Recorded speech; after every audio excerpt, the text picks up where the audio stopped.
오늘도 이렇게 우리를 구원하신 여호와 하나님을 알아가는 우리 하브루타 주일학교 친구들 되기를 바라요. 자, 하나님의 말씀을 통해 하나님의 성품을 닮아가는 사람은 어떤 모습으로 변해가고 또 성장해야 하는지, 하나님의 성품을 닮아가는 사람들 해보자. 다 같이 시작. 하나님의 성품을 닮아가는 사람은 믿음의 덕의 지식을, 지식의 절제를, 절제의 십자가 인내를, 인내의 경건을, 경건의 형제우애를, 형제우애의 마지막은 뭘 더한다? 사랑을 더한다. 베드로후서 1장 5절로 7절까지의 말씀 다 같이 아멘. 자, 쉐마 암송합시다. 시작. 쉐마 이스라엘 이스라엘아 들으라. 우리 하나님 여호와는 오직 유일한 여호와이시니 너는 마음을 다하고 뜻을 다하고 힘을 다하여 내 하나님 여호와를 사랑하라. 오늘 내가 내게 명하는 이 말씀을 너는 마음에 새기고 내 자녀에게 부지런히 가르치며 집에 앉아 있을 때든지 길을 갈 때든지 누워 있을 때든지 일어날 때든지 이 말씀을 강론할 것이며 너는 또 그것을 내 손목에 메어 교훈을 삼으며 내 미간에 붙여 표를 삼고 또 내 집 문설주와 바깥문에 기록할지니라. 신명기 6장 4절로 9절까지의 말씀 다 같이 아멘. 자, 우리 지난주 지혜의 말씀 솔로몬의 잠언 중에 잠언 11장 9절 말씀을 모션으로 함께 우리 친구들 모두가 암송해 봤는데 오늘 목사님과 함께 해보는 시간이에요. 잠언 11장 9절 말씀. 자, 악인하고 의인 기어가지. 자, 해보자. 시작. 악인은 입으로 그의 이웃을 망하게 하여도 의인은 그의 지식으로 말미암아 구원을 얻느니라. 어디라고? 잠언 11장 9절 말씀 다 같이 아멘. 자, 우리 계속해서 출애굽기의 말씀 함께 살펴보고 있지. 성경은 창세기가 성경 처음 책이고 그 다음에 출애굽기인데 출애굽기는 하나님께서 하나님의 언약 백성인 이스라엘을 애굽에서 구원하시고 언약 맺고 이제 그들과 함께 하시기 위해서 그들 중에 하나님의 집을 짓게 되는 중요한 내용들로 이어져 있는데 우리 지난 시간에 하나님의 사람 모세가 준비되는 이야기, 그리고 하나님이 준비된 모세를 통해서 애굽의 10개의 재앙을 통해서 하나님이 누구신지, 그래서 재앙을 내리실 때마다 하나님은 이 재앙으로 말미암아 너희는 내가 여호와인 줄 알리라. 여기서 너희는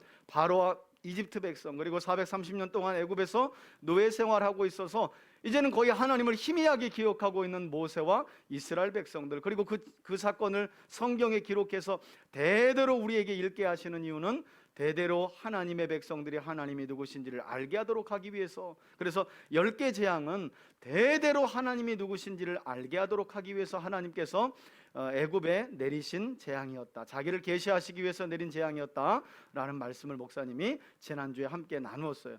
그리고 마지막 6월절 장자의 죽음의 재앙을 통해 하나님은 이스라엘을 모세를 통해 애굽에서 구원해 내셨다는 말씀까지 함께 살펴보았죠. 자, 오늘은 그렇게 구원하신 백성들, 과연 하나님께서 아브라함에게 약속은 하셨지만 430년 만에 모세를 통해 애굽에서 이스라엘을 건져내신 이유가 뭔가? 바로 왕의 밑에서 노예살이하고 있었던 이스라엘 백성들을 왜 구원하신 건가? 오늘 그 이유와 목적이 출애굽기 19장부터 24장까지. 그래서 목사님이 지난주에 광고도 했지, 성경에서 가장 중요한 한 세 구절 안에 들어가는 바로 구절이 출애굽기 19장에 나와 있고, 가장 중요한 어쩌면 본문, 우리가 성경을 구약과 신약이라고 말하잖아. 신약은 예수님을 통해 하나님과 우리 사이에 예수님의 피로 맺은 새 언약을 말하고, 구약은 옛 언약을 말하는데 그 옛 언약이 바로 출애굽기 24장에 기록이 되어 있어. 그래서 우리가 성경을 하나님의 약속이다, 구약이다, 신약이라고 부르는데, 신약이 오기 전, 새 언약이 오기 전 구약이 하나님과 이스라엘 사이에 맺어지는 현장이 바로 오늘 본문 안에 있다는 거예요. 그래서 어쩌면 성경에서 가장 중요한 본문이라고 할 수 있는 신의 산 언약 부분을 우리가 오늘 함께 살펴볼 거예요. 자, 오늘 출애굽기 구약 성경에서 12번째 시간이고 출애굽기 19장부터 24장까지의 제목은, 한번 우리 큰 소리로 읽어보자. 시작. 제사장 나라와 거룩한 백성으로의 부르심. 그러니까 하나님께서 모세를 통해 이스라엘을 구원하실 때 그냥 심심해서 이유 없이 어쩌다 보니까 우연히, 절대 아니라는 거지. 하나님께서는 세상을 지으시고 창조하실 때 하나님의 형상을 따라 아담과 하와를 만드실 때도 땅에서 너희는 나를 대신해 땅을 통치하고 다스리는데 생육하고 번성하고 충만하고 정복하고 다스려라. 온 땅 만물을 내가 너희 손에 맡기겠다. 하나님 이유와 목적이 있어서, 그리고 지으신 아담을 에덴 동산으로 두시고 안식하게 하시면서 하나님과 아담 사이에 맺은 언약을 잘 지키면서 하나님을 예배하는 삶을 살아라. 이게 바로 첫사람 아담과 하와를 하나님이 지으신 목적이었지. 그와 같이 하나님은 이스라엘 민족을 모세를 통해 애굽에서 구원하실 때에도 분명한 이유와 목적이 있었다는 거예요. 목사님은 그런 점에서 오늘 말씀을 배우는 우리 친구들을 하나님께서 많고 많은 사람들 중에 왜 하나님의 자녀로 부르셨고 하나님의 자녀로 택하셔서 하나님의 자녀 삼아주셨는지 그 이유와 목적, 그냥 죽으면 천국 가려고요, 그것같이 바보 같은 생각이 없어요. 그러면 하나님 믿을 때 여러분들을 왜 안 데려가셨겠어? 하나님이 왜 여기에 땅에서 살도록 하셨겠어? 이유와 목적이 있는 거예요. 아직도 하나님을 등지고 하나님을 떠나 죄 가운데 사는 많은 사람들에게 하나님의 살아계심을 삶으로 보이라고, 거룩하고 복된 말씀을 따라 거룩한 삶을 살아가면서 영이신 하나님, 창조주 하나님, 심판의 하나님, 마지막에 의로운 자들을 구원하실 하나님을 드러내고 증거하며 살아가라고 우리들을 부르신 거지. 그런 목적으로 그 옛날 3400년 전에 하나님은 모세를 통해서 이스라엘을 구원하신 거예요. 그래서 그들의 사명은 제사장 나라와 거룩한 백성의 사명이 있었던 거지. 자, 이 사명으로 부르시는 장면이 오늘 본문에 나와 있어요. 자, 본문으로 들어가 볼까? 자, 하나님께서는 모세를 통해 이스라엘 백성들을 애굽 왕 바로의 손에서 탈출시키신 후에 3개월쯤 되었을 때, 그러니까 절기로 보면 6월절이 이스라엘 민족의 사실은 새해 첫날이라고 하나님이 새롭게 정해주셨거든. 그때로부터 3개월 뒤니까 대략 이때가 오순절 때가 돼요. 절기로는 이 3개월쯤 되었을 때 이스라엘 백성들은 시내 광야에 있는 시내산에 도착하였고, 그곳에서 하나님께서는 모세를 산 정상으로 부르셨는데, 이때 하나님께서 다음과 같이 말씀을 산 아래에 있는 이스라엘 백성들에게 전하라고. 그러니까 모세만 산 정상으로 부르신 후에 너는 내 말을 잘 듣고 내려가서 산 아래에 있는 백성들에게 알려주어라 라고 하나님께서 말씀하셨어요. 뭐라고 말씀하셨느냐? 우리 천천히 한번 읽어볼까? 하나님의 말씀 시작. 모세야, 너는 내가 애굽 사람들에게 한 일을 보았고, 또 내가 마치 어미 독수리가 그 날개로 새끼를 업어 나르듯이 너희를 여기까지 인도하였는지 보았다. 이제 너희가 내 말을 듣고 내가 세워줄 언약을 잘 지키면 너희는 나의 뭐가 된다고? 이거 히브리어로 쉐굴라라고 하는데 나의 보석, 이런 말이에요. 나의 보석, 나의 보물이 될 것이다. 계속 읽습니다. 그리고 온 세상이 나의 것이므로 너희는 나에게 대하여 여기 뭐가 된다고? 제사장 나라와 거룩한 백성이 될 것이다. 하나님은 이렇게 이스라엘을 거룩한 나라와 제사장 나라와 거룩한 백성 삼으시기 위해서 모세를 통해 애굽에서 구원하셨다는 거예요. 이 말씀이 맞춰지자 모세는 산 아래로 내려와 장로들과 백성들을 모으고 하나님의 산 정상에서 하신 말씀을 그대로 전했어요. 그리고 이 말씀을 들은 하나님께서 우리를 바로 왕의 손에서 구원하신 이유는 온 땅에 유일하신 하나님을 온 세상 사람들에게 증거하도록 제사장 나라와 거룩한 백성으로 부르신 거구나. 하나님, 우리가 그 하나님의 부르심에 응답하겠습니다. 그대로 살겠습니다. 하고 백성들이 일제히 일어나가지고 하나님께 아멘, 그래, 아멘, 우리 그렇게 하겠습니다. 제사장 나라와 거룩한 백성의 삶을 살겠습니다. 그런데 이때 하나님께서는 모세를 통해 앞으로 셋째 날이 되기까지 이스라엘 백성들 모두가 마음을 성결하게 하고 심지어는 옷도 빨아서 성결하게 한 뒤에 다시 만나자고, 하나님 만날 준비를 하라고 하나님께서 말씀하세요. 그러니까 아무래도 하나님은 이스라엘 백성들이 신중하게 생각해 볼 시간을 주신 것 같아. 모세의 말을 듣고 일찍 일어나서 우리 이렇게 할게요. 목사님이 성경을 보니까 그럴 수밖에 없었던 이유도 있어요.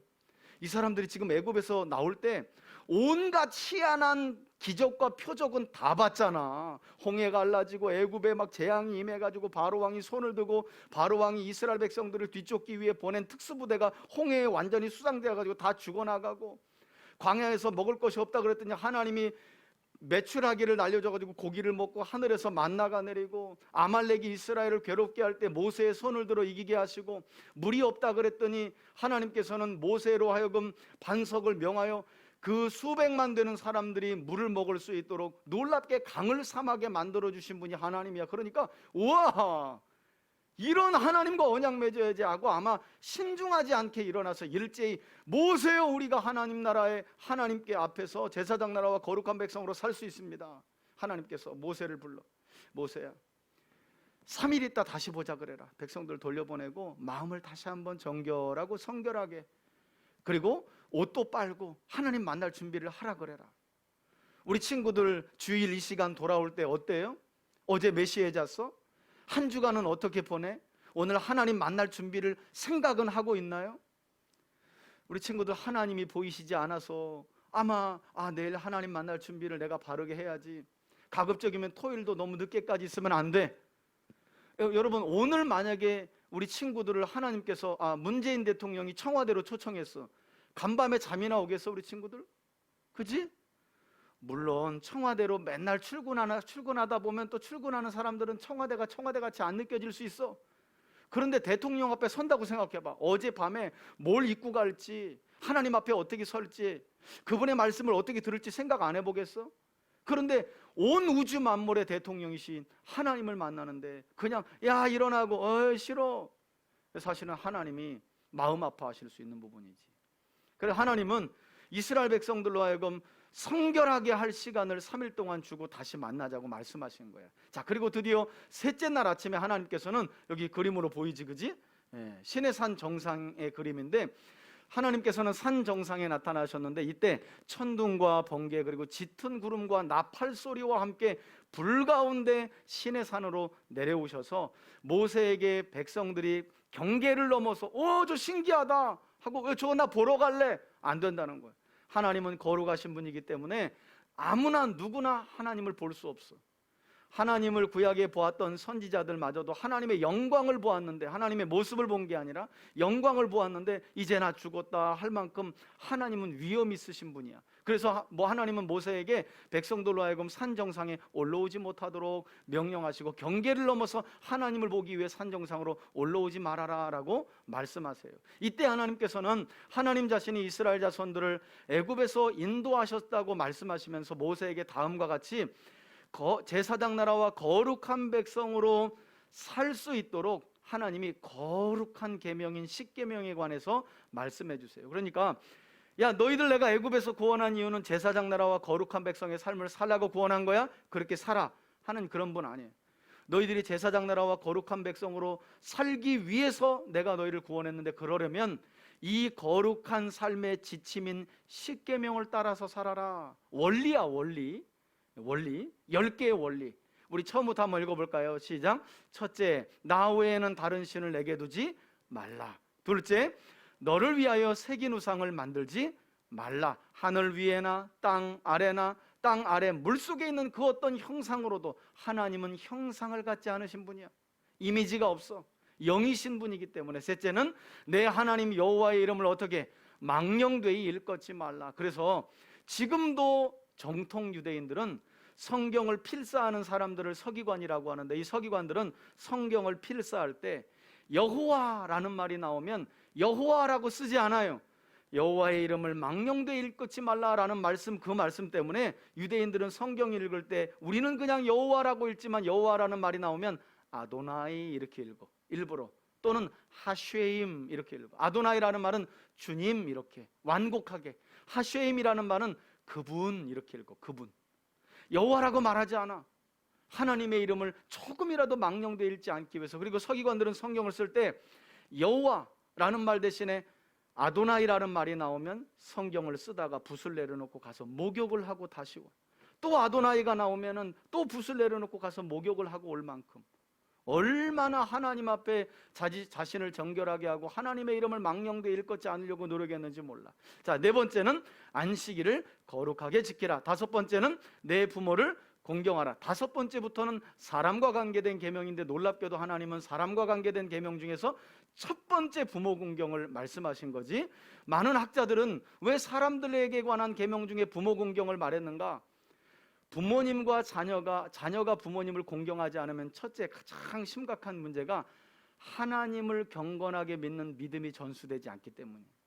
하나님이 누구신지 모르게 되면 그 사람은 사실 사나마나한 인생을 살 수밖에 없어. 그래서 사람에게 주는 첫 번째 계명은 부모를 공경하는 거예요.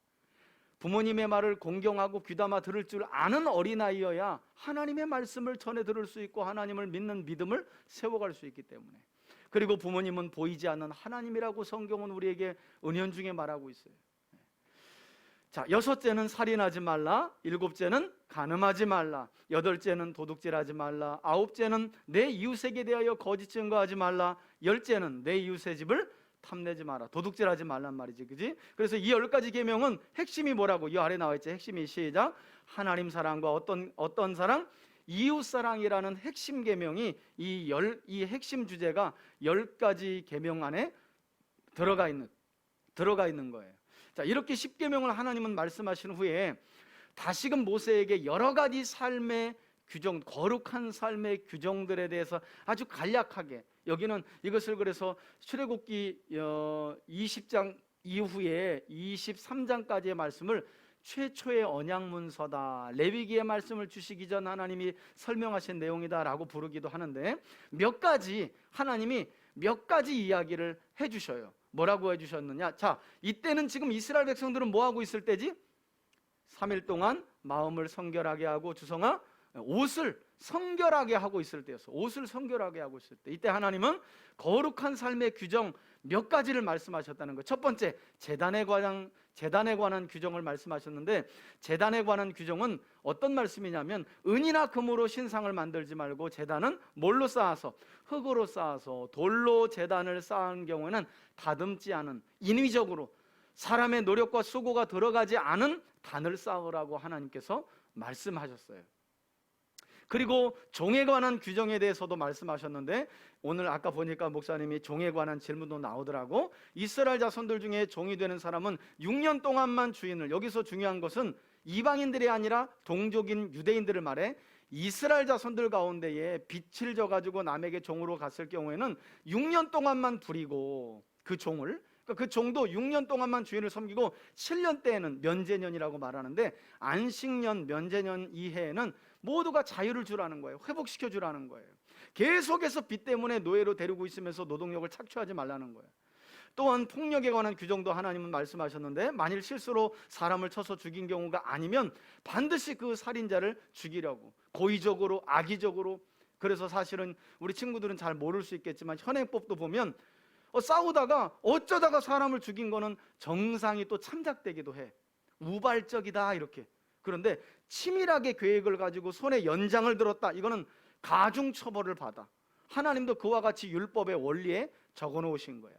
뿐만 아니라 그 다음으로 하나님께서는 가축으로 인한 피해 규정도 말씀하셨는데, 만일 소가 사람을 들이받는 버릇이 있는 것을 알고도 주인이 그냥 방치하다가 그 소가 사람을 받아가지고 죽게 되는 일이 발생하면 그 소는 반드시 돌로 쳐서 죽이고, 경고를 무시한 주인도 어떻게? 죽이라는 거예요. 와, 세지, 그지? 근데 성경을 보면 이것은 다른 게 아니라 원수 똑똑히 갚아라 이런 게 아니라, 하나님은 그만큼 하나님의 형상이 담겨진 사람의 생명을 한 생명이라도 천하보다 귀하게 여기셨구나라는 것을 우리 친구들이 깨달아야 돼.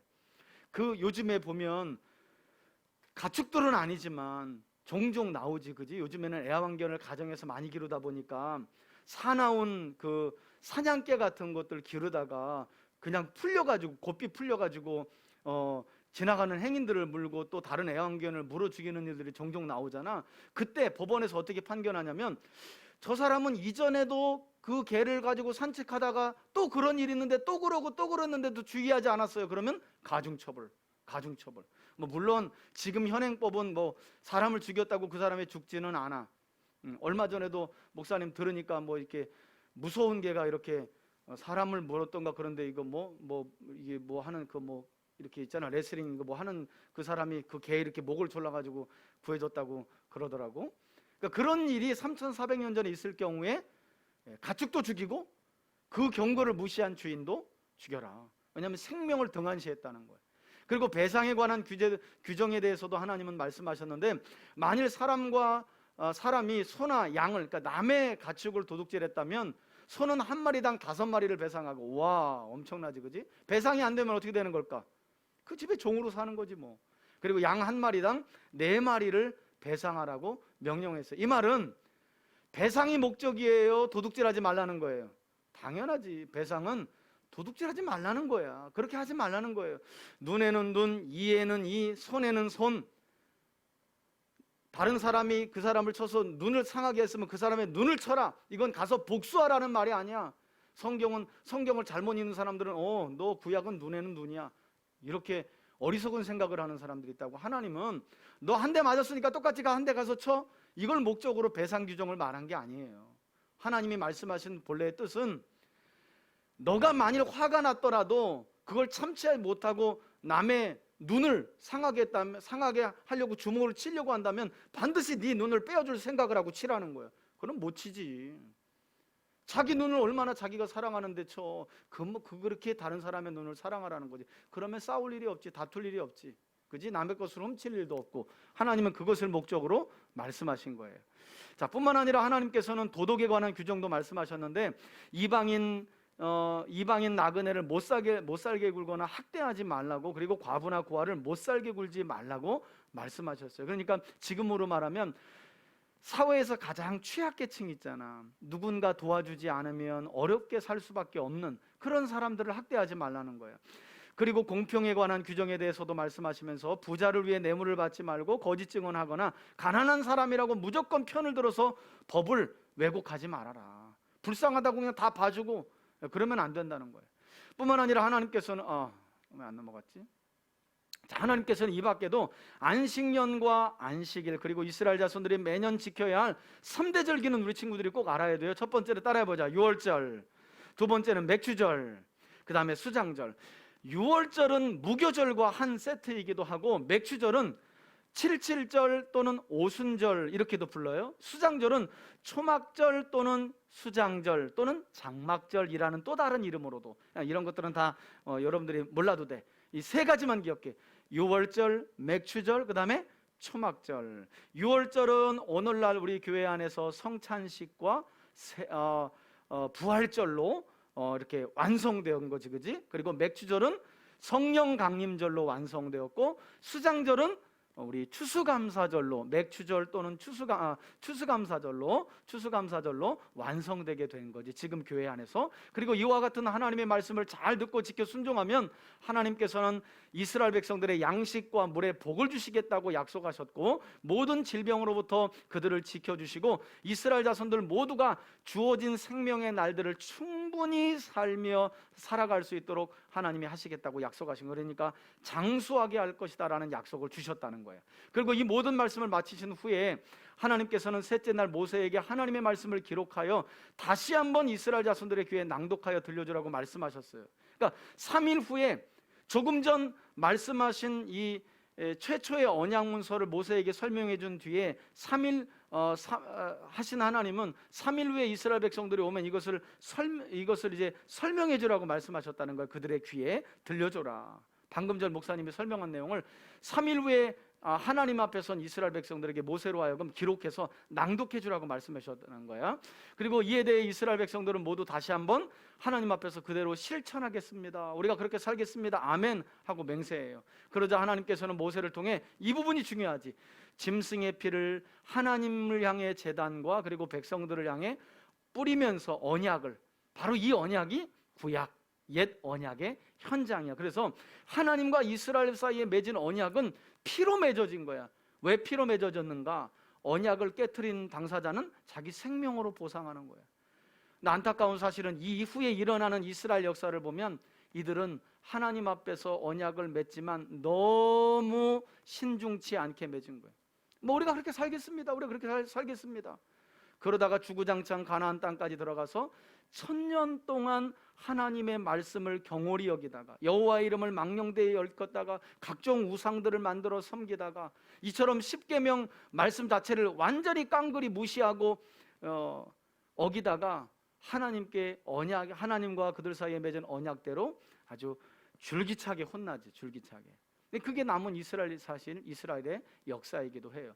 어쨌든 이렇게 그 언약이 맺혀지는 현장이 출애굽기 19장으로 시작해서 24장에 맞춰지게 된다는 거예요. 그리고 이 언약이 맺혀졌을 때 성경에 보니까 얼마나 놀라운 일이 있냐면, 이제까지 성경을 보면 하나님의 얼굴을 뵀다는 사람이 없고 그런 일이 없는데, 놀랍게도 이스라엘의 지도자들이 하나님 앞에서 함께 즐기고 먹었다는 거예요. 이것은 하나님이 이스라엘과 언약이 맺혀졌을 때 그만큼 기뻐하셨다. 왜냐하면 이제 아담 이후에 하나님이 내 백성이다라고 할 만한 백성이 처음 생겨진 거예요.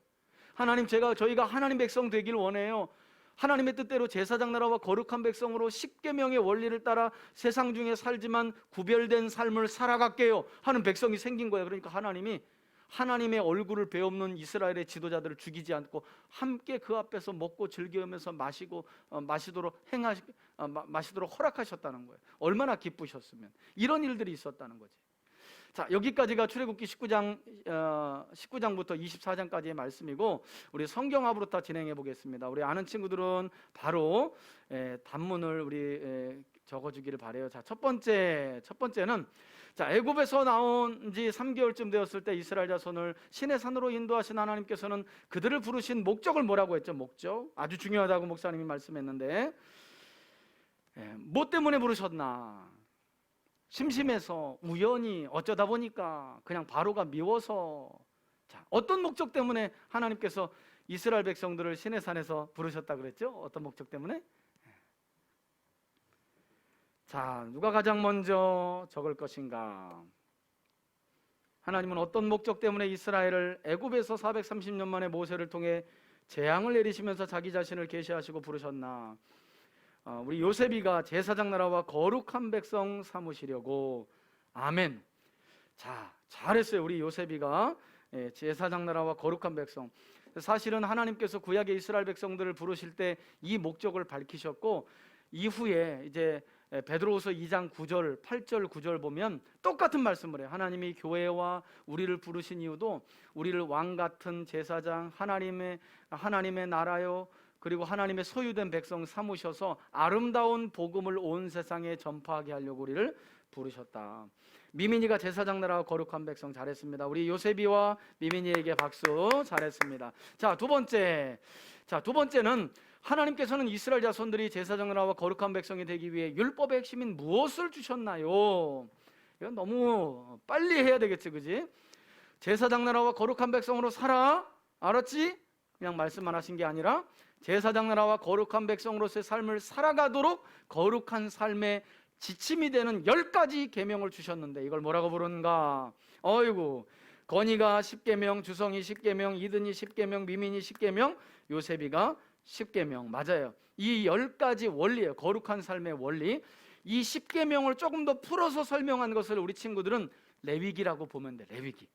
그리고 그 레위기를 좀 더 풀었다. 그 모세오경.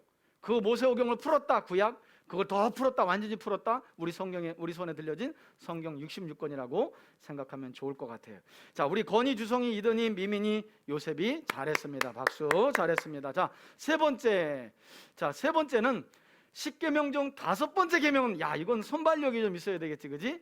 나 외에는 다른 신을 섬기지 말라, 우상을 만들지 말라, 여호와의 이름을 망령되이 일컫지 말라, 안식일을 거룩하게 지키라. 그 다음에 5번째는 간음이었나? 도둑질이었나? 거짓 증거였나? 남의 것을 탐내지 말라였나? 살인하지 말라였나? 뭐였지? 우리 이든이가 제일 먼저 적어줬네. 자, 부모를 공경하라. 맞아요. 부모님을 공경하라. 건이 부모님을 공경하라. 주성이, 미민이 부모님 공경. 우리 요한이가 부모 공경. 우리 부모 공경. 우리 이윤성 권사님이. 우리 이한이가 부모님을 공격하라. 아니에요, 공격하라. 요즘에 뉴스마다 공격하라 엄청 나와. 절대 안 돼. 에베소서에 보니까 이는 하나님께서 사람들에게 주시는 이 땅에서 잘되고 장수하는 첫 번째 계명이라 그래. 아주 중요한 계명이라는 거야. 반대로 부모 공경하지 않은 사례가 율법에도 나와 있는데 일벌백계로 하나님은 돌로 쳐서 죽이라는 거예요. 돌로 쳐서 죽이라고. 그래서 경고를 삼고 교훈을 삼으라는 말씀까지 하셔요. 왜냐하면 아까 목사님이 이야기했지, 자녀가 부모를 공경하지 않으면 신앙 전수가 되지 않기 때문에, 하나님을 경외하는 신앙 교육을 부모로부터 받을 수 없기 때문에, 하나님을 마음에 담게 부모로부터 교육받아서 마음에 담지 않은 사람들은 뭐 사람의 모습일 수는 있지만 거의 짐승처럼 살아갈 수밖에 없지. 그래서 부모 공경의 계명이 사람에게 주는 첫 번째 계명이라고 목사님이 설명했어요. 자, 네 번째, 하나님께서는 어떤 경우를 제외하고 사람을 죽인 경우 그 사람을 반드시 죽이라고 명령했나? 사람을 죽인 자는 반드시 죽여야 되는데 이런 경우는 예외야, 예외. 그래서 성경에 보면 하나님께서 도피성이라고 하는 제도까지 마련하셔서 이스라엘은 요단강을 중심으로 동쪽과 서쪽으로 되어 있는데, 이 동쪽과 서쪽에 이스라엘 땅이거든. 3개씩 이게 도피성이라고 하는, 이 도피성은 이스라엘 백성들이 어디에서 이 사건을 경험하더라도 하루길 안에 들어갈 수 있는 성인데, 뭐 어떤 자들을 위해서 어떤 자들의 생명을 하나님이 지키시기 위해서 이 도피성을 만들었는가? 여기 나와 있네. 건이가 실수로 죽인 경우를 제외하고. 맞아요. 주성이 실수로, 미민이 실수로, 이든이 실수로 죽였을 경우, 요한이가 실수로. 맞아. 그래서 율법에 보니까 실수로 사람을 죽인 경우에는 요단 동쪽과 서쪽에 도피성이 3개씩 있어. 총 6개인데 하루길 사이에, 심지어는 하나님께서 어떤 흥미로운 이야기까지 하냐면, 어떤 마을이 도피성으로 딱 제사장 그룹이, 레위 사람들이 사는 마을이거든. 제사장 그룹이 항상 도피성은 48개의 제사장 마을 중에 3곳을, 동쪽에 3곳, 서쪽에 3곳, 총 6곳을 세우는데, 이 레위인들은 뭘 잘했냐면 자기 마을로 오는 길에 풀이 나거나 길을 잃어버리지 않도록 항상 닦아놔야 돼. 왜냐하면 부지 중에 살인을 한 사람이, 그 사람이 쫓길 거 아니야. 만약에 누가 우리 아버지를 죽였어, 그러면 그 아들이 원수 갚는다고 뒤에서 쫓아올 거 아니야. 그때 이 부지 중에 살인한 사람은 도피성으로 가야 되는데, 이 길이 어딘지 몰라. 숲이 이만큼 자라가지고. 그러면 중간에 분명히 복수를 당해서 죽게 되잖아. 그런 일이 없도록 이 도피성에 사는 사람들은 자기 마을로 들어오는, 도피성으로 들어오는 길을 깨끗이 닦아 놓으라고. 그 정도로 사실은 하나님께서 부지 중에 실수로 사람을 죽인 자의 생명을 하나님은 보존해 주시고 아끼신 거예요. 우리 이런 말씀 흥이 들었잖아요. 우리 친구들도 죄는 미워하되 죄인은 미워하지 말아라. 그러니까 하나님께서 그와 같이 실수로 사람을 죽인 경우에는 그와 같이 배려해 주셨다는 거예요. 그래서 그럼 도피성에 가면 무조건 사느냐? 아니에요. 도피성에 가면 무조건 사는 건 아니고 재판을 받아. 그래서 증인을 통해서 진짜 저 사람이 실수로 사람 죽인 거 맞아요? 하고 증인이 맞아요 하면 그 사람은 무죄다, 이게 아니라 그 해에 제사장이 죽기까지, 대제사장이 죽기까지 도피성에 머무르고 있어야 돼. 제사장 동네에서, 말하자면 목사님들 동네에서 살아야 돼. 그 사람은 제사장이 죽기까지. 그러니까 대제사장이 죽으면 그 사람은 비로소 자기 집으로 돌아갈 수 있어. 그 기간은 어떤 기간일까?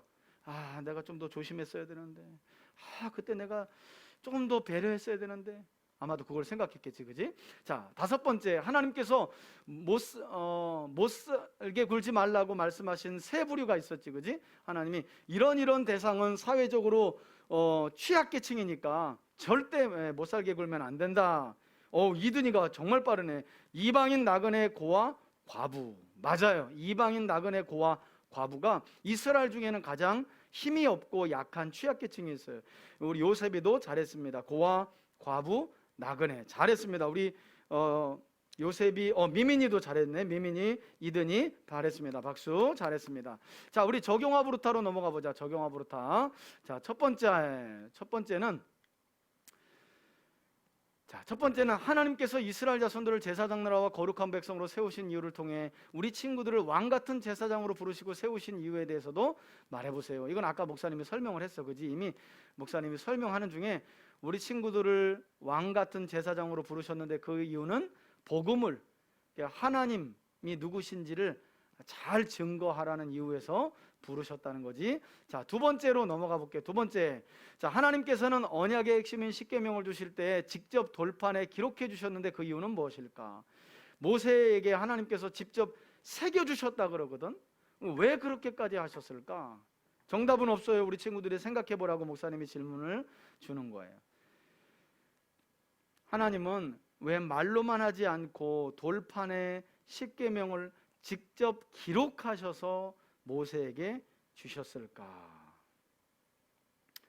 우리 친구들은 모를 수 있는데 이스라엘 백성들이, 그래서 유대인들이 지금까지도 자부심이 어마어마하게 강한 거 알아요? 왜냐하면 온 세상에 유일하신 신이신 하나님이 어떤 한 민족에게 그분의 말씀을 직접 돌에 새겨서 주신 일이 역사 이후에 전무후무해, 세상이 시작된 이후에 전무후무하기 때문에 이스라엘 백성들은 그것을 아주 엄청나게 자랑스럽게 여겨요. 온 민족 중에 유일하게 하나님께서 자기 말씀을 돌판에 기록해서 주신 민족은 우리 민족밖에 없다.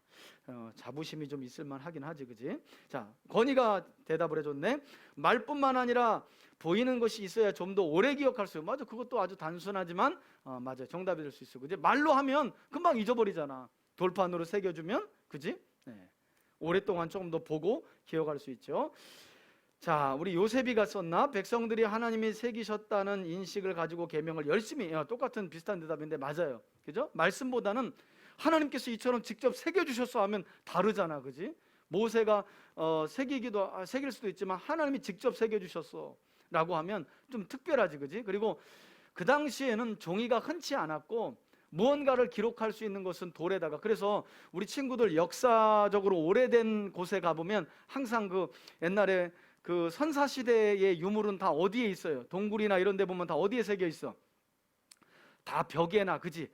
이 돌에 새겨 있지, 돌에. 아마도 오래도록 보존하도록 하기 위해서 그러지 않았을까. 그런데 성경을 보면 하나님께서 어떤 말씀을 하냐면 이런 말씀을 해. 내가 구약의 이스라엘 백성들에게는 돌에 새긴 나의 말씀을 주었지만 이제 새언약인 교회에게는 그들의 마음판에 하나님의 말씀을 새겨주시겠다. 그러니까 사실 우리가 이스라엘을 부러워할 이유가 요만큼도 없어. 왜냐하면 이스라엘은 돌로 새긴 하나님의 말씀을 받았지만 우린 진리의 성령님이 우리 마음에, 우리 각 사람에게 직접 오셔서 우리 마음에, 신비라 그래, 우리 마음에 하나님의 말씀을 새겨주시고 날마다 그 말씀을 따라 살아가도록 인도하시는 하나님의 사람들이기 때문에 복으로 따지자면 뭐 이스라엘보다 우리 친구들이 정말 큰 복을 받은 거지. 자, 세 번째, 잘했습니다. 세 번째, 자, 십계명을 주시면서 하나님께서는 왜 사람들에게 대한 계명을 더 많이 주셨던 걸까? 십계명 중에 1계명부터 4계명까지가 하나님께 대한 계명, 5계명부터 10계명까지가 사람에게 대한 계명이잖아. 그렇다고 볼 때 사람에게 대한 계명이 더 많거든. 왜 그러셨던 걸까?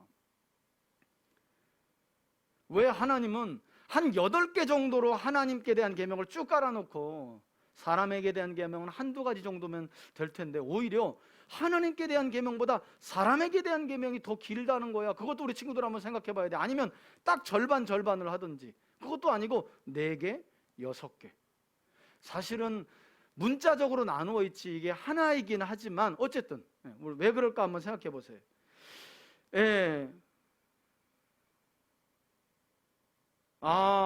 우리 이윤성 권찰님이 하나님의 형상을 닮은 사람을 사랑하셨기 때문에 사람에게 대한 계명을 하나님께서 더 많이 주셨다. 좋아요, 좋아요. 자, 우리 건이가 사람 관계에서 성숙해야 하나님 관계에서도 성숙할 수 있기 때문에 뭔가 어디서 들은 것 같아요. 맞아요. 자, 이든이가 하나님은 사람을 매우 사랑하셨기 때문에 정답입니다. 자, 주성이 사람을 소중히 여기셔서 정답이고요. 우리 요한인가 요셉인가 사람과의 관계에 더 역점을 두셨다. 사람은 범죄하기가 쉬워서. 그런 점도 있을 거야, 그죠? 하나님은 뭐 안 보이니까 어떻게 뭐 죄를 짓는 게 그렇게 많지 않잖아요. 근데 사람은 늘 부딪히고 살아가니까 쉽게 더 죄를 지을 수 있을 것 같아서. 맞아요. 그런 이유, 우리 친구들이 설명한 이유들이 다 정답 안에 들어가 있고 아마도 뭐 4가지, 5가지 이렇게 4가지, 6가지 이렇게 나눠 있긴 하지만 이 계명들은 사실 하나의 계명이기도 해요. 그래서 하나님을 마음과 뜻과 힘을 다해 사랑하는 사람들은 절대 하나님의 형상이 담겨진 사람을 홀대하거나 무시하지 않아요. 그리고 멸시하지 않아. 반대로 우리가 아무리 힘없고 연약하고 바보 같아 보이는 사람일지라도 그 사람이 하나님의 형상으로 하나님의 이미지가 담겨진 하나님의 형상을 따라 만들어진 사람이라는 사실을 기억하고 그 사람을 마음과 뜻과 힘을 다해 사랑하면 하나님은 놀랍게도 그 사랑을 누구를 향한 사랑으로 하신다고? 하나님 자신을 향한 사랑으로 하신다는 걸 우리 친구들이 꼭 기억할 수 있기를 바라요. 그래서 한번 따라해보자. 사람은 하나님의 형상이 담겨진 그릇이다, 이런 말이 있어요. 사람은 하나님의 형상이. 그래서 하나님 우습게 여기는 사람은 사람 우습게 여겨요. 사람 무시하고 사람 멸시하고 사람 상처 잘 주는 사람들은 하나같이 하나님을 무시하는 사람들이야. 왜냐하면 사람은 하나님의 형상이 담겨져 있기 때문에 하나님을 사랑하는 사람들은 절대 하나님의 형상이 담겨진 사람을 쉽게 무시하거나 멸시하거나 상처 주지 않거든. 우리 친구들이 그런 하나님의 사람들로 자라갈 수 있기를 바라요. 자, 네 번째는 자, 종에 관한 규정에서 하나님께서는 왜 종으로 팔려간 사람을 7년째는 반드시 자유롭게 놓아주도록 명령하셨을까? 이것은 유대인들에게만 해당되는 거야. 히브리 사람이 종으로 팔려갔을 경우에, 그지? 왜 그랬을까? 우리 친구들 한번 생각해 보기를 바라고, 아는 친구들은 한번 답이 생각나는 친구들은 답을 적어주세요. 답을 적어주세요. 자, 5번째로 우리 바로 넘어가 볼까? 자, 또 안 넘어가네. 5번째 넘겨주세요.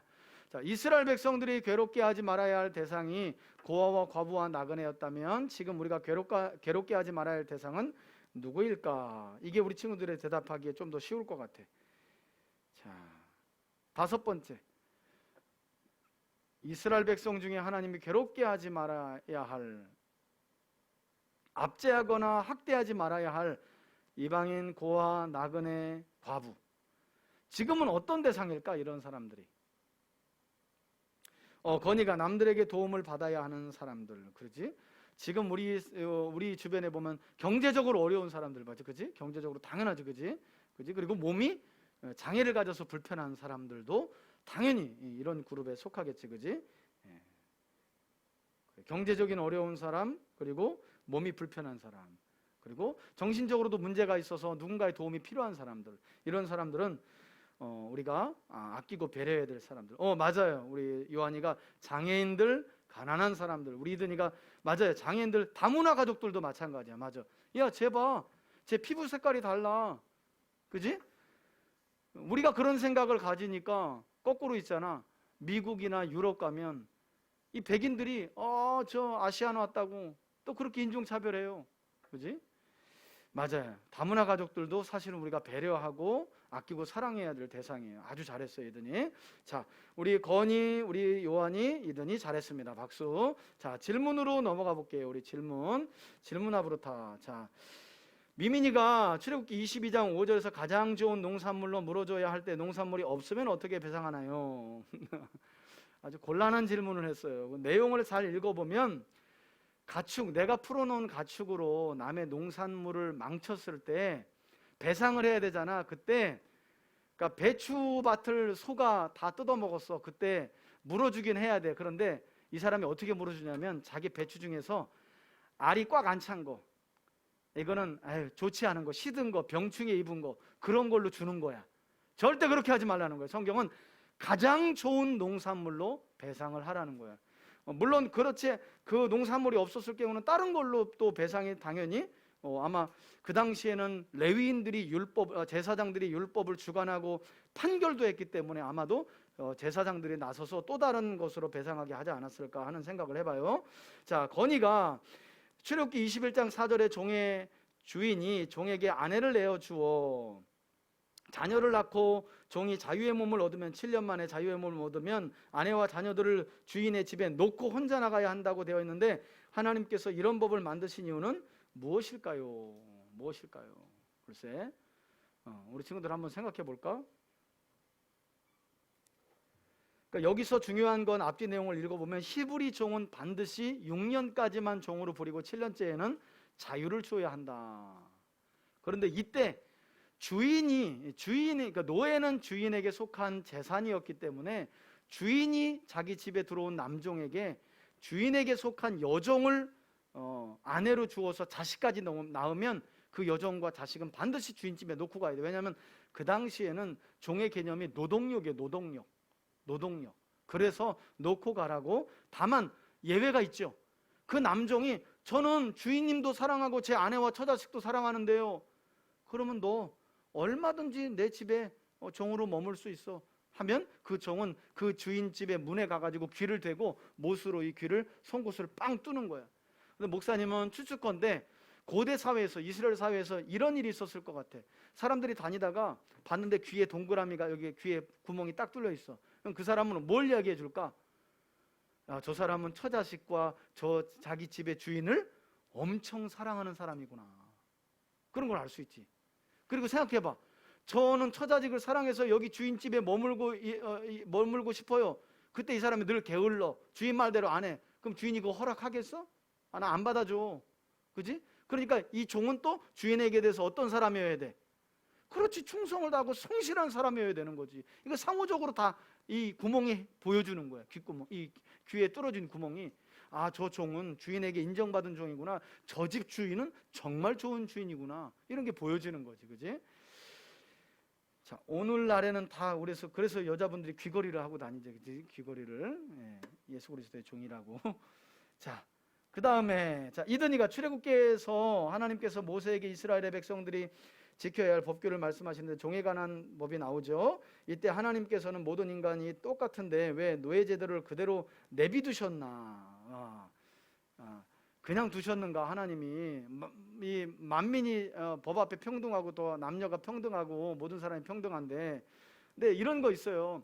우리 친구들이 기억해야 될 게, 하나님은요, 하나님이 지으신 모든 만물에 일일이 다 간섭하지 않아요. 하나님이 주관은 하시지만 하나님께서 일일이 다 간섭해 가면서, 그렇지 않아. 만일 그랬다면 우리 인간은 로봇가 될 수밖에 없겠지. 다만 하나님은 하나님을 믿는 거룩한 하나님의 사람들이 하나님의 거룩한 말씀의 원리를 가지고, 그래서 사실은 미국에서도 아프리카에서 동남아 이렇게 이 힘 있는 나라들이 정복할 때, 그래서 끌어온 이 아프리카의 흑인들 원래 노예 삼았었잖아. 근데 누가 한 거야?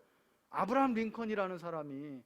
전승에 전해 내려오는 이야기에 따르면 그 아브라함 링컨이 우리로 말하면 성경에, 신약 성경에 빌레몬서에 그렇게 빌레몬서를 읽고 감동받아서 오네시모라고 하는 종이 빌레몬에게 용서받고 그리스도 안에서 하나가 된 것에 대해서 깊이 감동받고 이건 노예 제도를 폐지해야 되겠다라고 하면서 했다고, 그런 이야기들이 책에서 많이 전해지고 있잖아요. 그래서 사실은 믿음의 사람들이 그와 같이 노예 제도를 또 노예를 해방시키고 또 노예 제도를 폐지하는 데 앞장서기도 했던 거죠.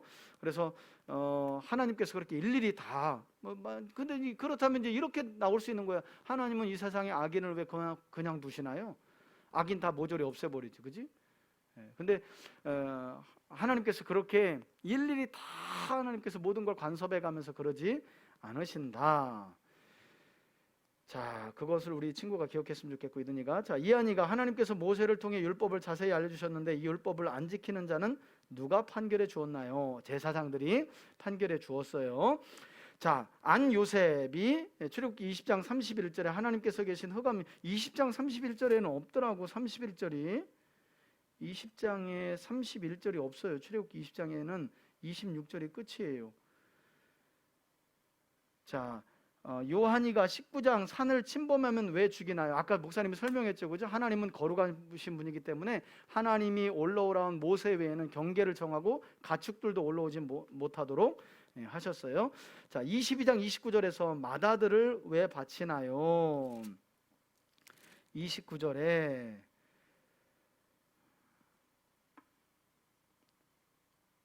추수한 것과 내가 짜낸 집을 바치기를 더디하지 말지며 처음 난 아들들을 내게 줄지며. 이거는 속전이라고 하는데, 그래서 실제로 아들을, 그러니까 첫 것은 하나님 거야. 첫 것은 하나님께 속했다고 하는 원리. 그래서 하나님이 온 열방 중에 이스라엘을 장자 삼으신 거잖아. 그래서 사람을 직접 바친 게 아니라 이걸 속전이라고 하는데, 첫 것은 하나님 거기 때문에 내게 하나님이 이제 자녀를 처음 자식을 주잖아. 그러면 그 자녀를 대신해서 속전, 제물로 다른 가축으로 하나님께 드렸어요. 그렇게. 자, 그렇게 기억하면 될 것 같고, 자, 나머지는 없죠? 네. 아무 질문이 없는 것 같아. 자, 오케이. 여기까지. 자, 여기까지. 예, 마쳤습니다. 자,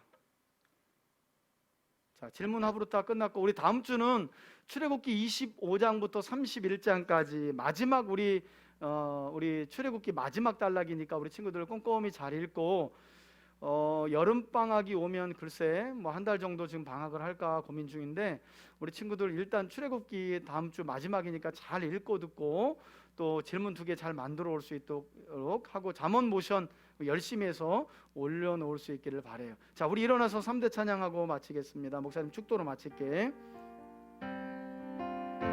우리 집 3대가 찬양 드린다. 이 세상 부러운 그 무엇이나 우리 집 3대가 예수님의 사랑을 전수한다. 한 교회 3대가 예배드린다. 이 세상 두려운 그 무엇이나 한 교회 3대가 하나님 복음을 전수한다. 한민족 대대로 경배드린다. 이 세상 만방의 빛이로다. 한민족 대대로 하나님의 말씀을 전수한다. 할렐루야, 할렐루야,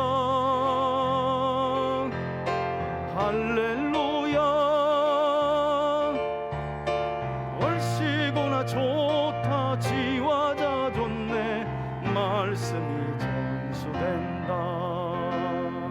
아멘. 목사님이 축도하고 마치겠습니다. 이제는 우리 주 예수 그리스도의 은혜와 하나님 아버지의 사랑과 성령의 교통하심이, 하나님께서 모세를 통해 이스라엘 백성들을 구원하셔서 거룩하고 복된 말씀을 주심으로 온 세상에서 제사장 나라와 거룩한 백성으로 살게 하심과 같이 오늘 이 자리에 있는 우리 친구들을, 우리 3대 교회 주일학교 친구들을 왕같은 제사장으로 하나님 나라의 거룩한 백성으로 삼으시기 위해 구원하셨음을 기억하며 거룩한 하나님의 말씀을 따라 살아가기로 결단하는 우리 친구들 머리 위에 이제로부터 영원토록 함께 계실지어다. 아멘.